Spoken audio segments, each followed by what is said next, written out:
Baik pemirsa, untuk mengetahui kondisi terkini kita sudah terhubung dengan reporter TV One Wawan Sugiarto. Selamat sore Wawan.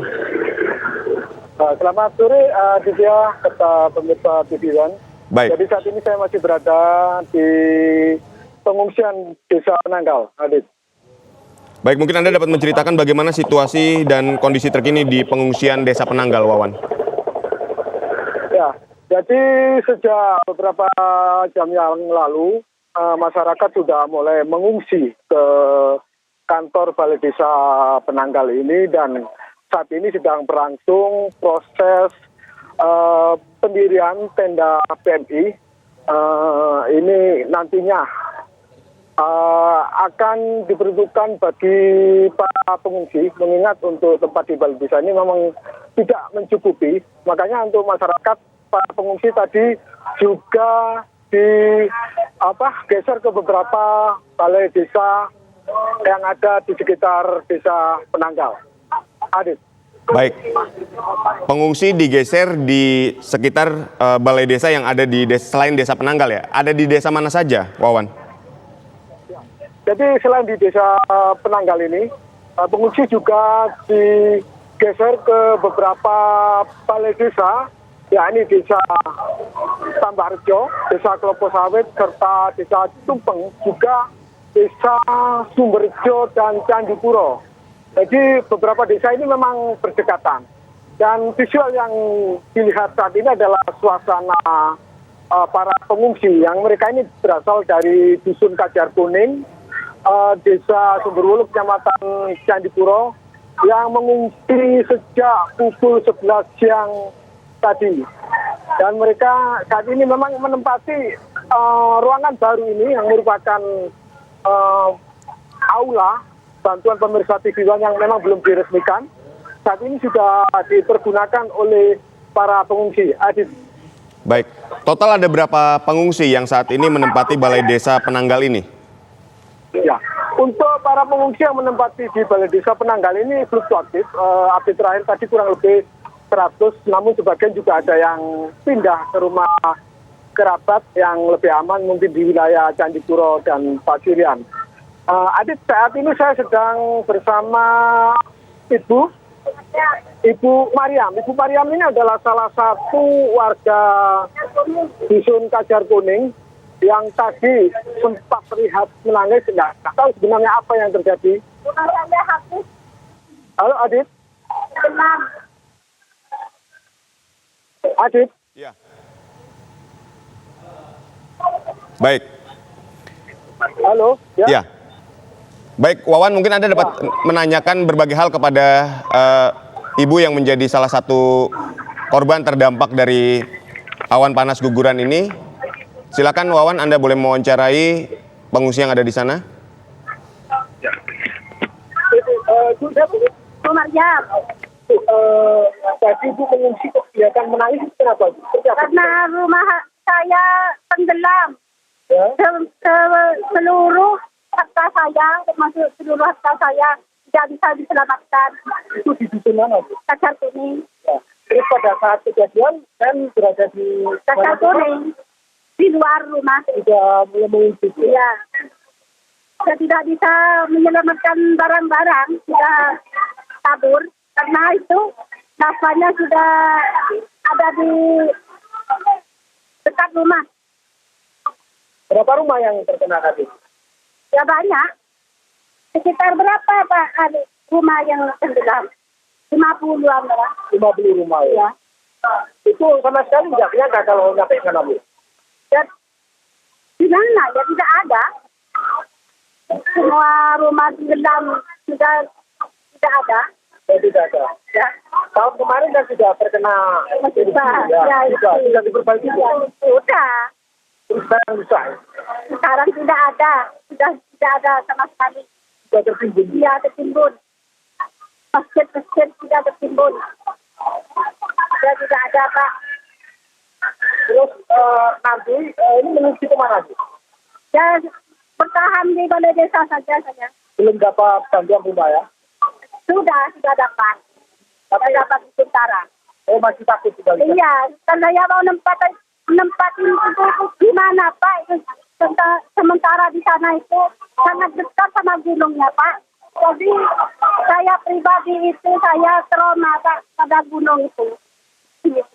Karena arahnya itu sangat dekat sekali.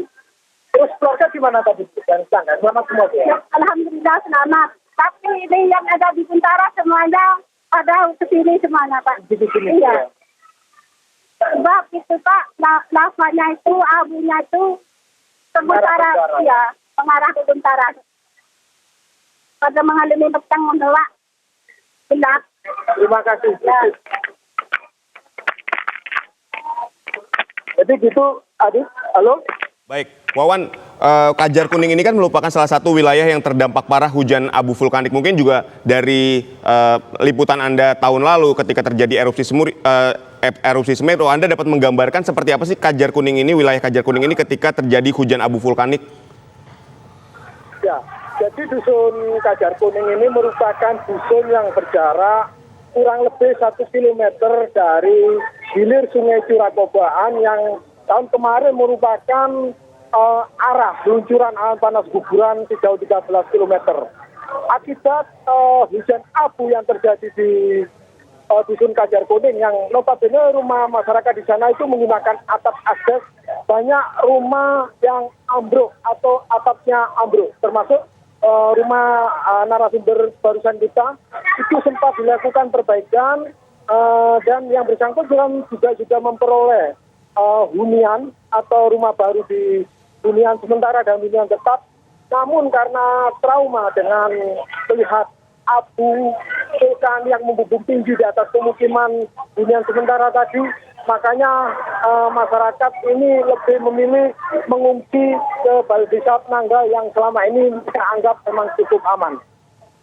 Baik, tadi kan juga dijelaskan ya, di sekitar dusun Kajar Kuning ini terdapat 50 rumah di situ. Apakah memang tidak ada relokasi yang dilakukan? Karena mengingat rumah ini ketika sudah diperbaiki, terus hujan abu kembali datang lalu ambruk lagi. Apakah tidak ada upaya relokasi yang dilakukan terhadap 50 rumah di dusun Kajar Kuning yang jaraknya sangat dekat dengan Gunung Semeru ini? Ya, jadi update terakhir untuk masyarakat di dusun Kajar Kuning ini kurang lebih ada 32 kepala keluarga yang belum memperoleh jatah hunian tetap di tempat relokasi baru.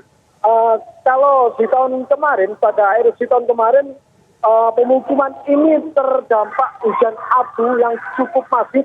Tapi informasi terakhir yang saya peroleh tadi ini dan beberapa video yang saya terima, hari ini pemukiman di dusun Kajar Kuning kurang lebih 50 rumah warga ini justru dilanda awan panas guguran. Jadi bukan hanya abu yang melanda dusun ini, tapi lava langsung menerjang dusun yang berada di sisi utara Sungai Curah. Adik. Baik. Lalu kita sekarang balik ke kondisi para pengungsi di lokasi pengungsian ini saat ini seperti apa, Wawan?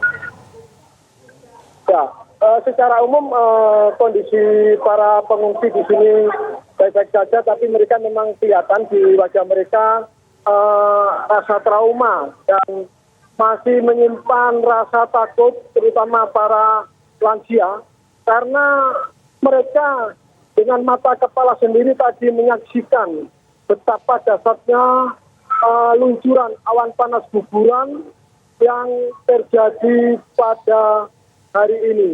Beberapa para pengungsi ini selain para lansia juga banyak balita yang saat ini sedang beristirahat sambil menunggu bantuan makanan siap saji maupun bantuan lainnya. Adit. Baik, proses evakuasi ini kan dilakukan mandiri, Wawan. Kalau kita lihat jarak dari desa Kajar Kuning ke lokasi di Balai Desa Penanggal ini berapa jauh? Dan mereka menggunakan apa ketika melakukan proses evakuasi mandiri itu? Ya, jadi untuk masyarakat yang melakukan evakuasi mandiri, rata-rata mereka menggunakan kendaraan roda 2, tapi juga beberapa warga yang memiliki truk maupun minibus ini juga ikut membantu proses evakuasi mandiri. Jadi masyarakat ini juga tahu apa yang harus mereka lakukan jika kondisi cuaca maupun Gunung Semeru ini sedang mengalami erupsi.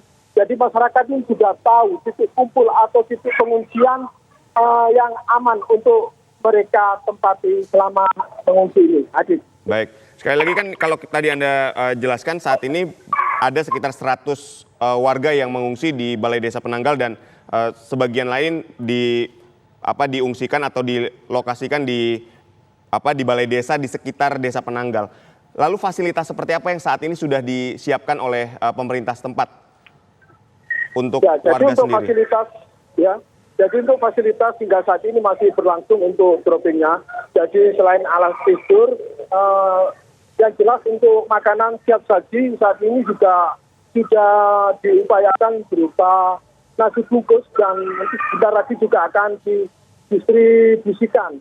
Artinya kesiapan stakeholder yang ada di Kabupaten Lumajang ini karena sudah 2 kali mengalami bencana erupsi Gunung Semeru ini sudah menjadi acuan dan mereka dengan cekatan cepat dan tanggap segera melakukan upaya untuk membantu warga para penyintas erupsi Semeru ini. Adit. Baik, lalu apakah juga tenda-tenda darurat juga dibangun di sekitar balai desa? Untuk tenda darurat saat ini dari TNI sudah didirikan 1 unit dan kebetulan di beberapa di balai desa ini banyak terdapat ruangan kosong. Termasuk ruangannya tadi itu merupakan bangunan baru, masjid dan aula bantuan pemirsa TV One yang hingga saat ini sudah mencapai 90% pembangunannya dan belum sempat diresmikan, tapi sekarang sudah dimanfaatkan masyarakat untuk dijadikan tempat mengungsi. Adit. Baik, artinya tidak perlu terlalu banyak dibangun tenda pengungsian, aula bantuan dari pemirsa TV One ini juga dapat digunakan dengan baik oleh para pengungsi di sana ya, Wawan? Betul, Adit. Jadi keberadaan aula ini cukup membantu karena bisa menampung lebih dari 100 pengungsi. Di samping di sini juga didirikan tenda PMI. Dan untuk tenda dapur umum saat ini juga sedang dalam perjalanan dari Dinas Sosial ini segera didirikan di sekitar halaman Balai Desa Penanggal. Adit. Baik, apakah juga di sana didirikan posko kesehatan, Wawan? Betul, jadi saat ini juga disiagakan beberapa mobil ambulan, baik dari Puskesmas Penanggal maupun Puskesmas pendamping tak jauh dari Kecamatan Candipuro seperti mobil ambulan dan tim kesehatan dari Puskesmas Pasir Jambe maupun dari Pasirian. Baik, terima kasih Wawan Sugiarto mengabarkan langsung dari Balai Desa Penanggal atas informasinya, dan saat ini pemirsa terdapat sekitar 100 orang yang memang masih mengungsi di sekitar Balai Desa Penanggal dan warga lain juga diungsikan di Balai Desa di luar Desa Penanggal. Ini hanya untuk membagi supaya tidak terlalu padat di satu titik pengungsian atau di satu titik lokasi. Sejumlah kesiapan juga telah dibangun di sana, sejumlah fasilitas seperti kebutuhan akan dapur umum, posko kesehatan dan seterusnya untuk para pengungsi juga sudah disiapkan. Dan Breaking News TV One juga masih akan kembali usai jeda, tetaplah bersama kami.